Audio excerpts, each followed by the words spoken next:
time. I-burst na natin yung Lord. Pero Wow. nandito si James Banks, mabuhat ba? Ay! Nandun bigla si Kekedot at meron bigla teleport si Nindo, si Shizu. Bigla dumating doon Sino sa pa? right push. Pero James yung Lord, Banks! nakuha ni Coil. At itutuloy ba yung team fight? Dumating na nga dito si Lancy, ginamit pa kanya Crimson Beacon. James Banks na wala ng immortality. Habang si Lancy buhay pa rin. Kekedot dito binubuhat. Meron naman dito siyang sa pangalawang buhay.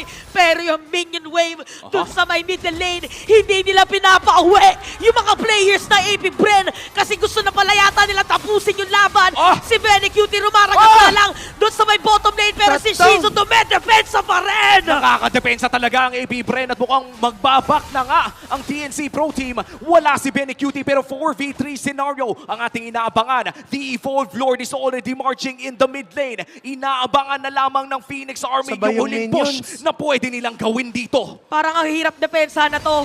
Meron pala silang Lord na bit-bet.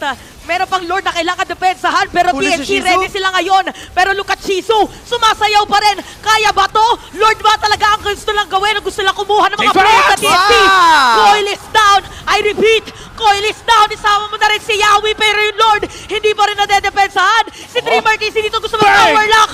Pero Hindi pa defended kaya. ang base para din sa AP Bren. Pero nandito sila si Double. Minion Wave. Hindi yata sapat yung kanilang damage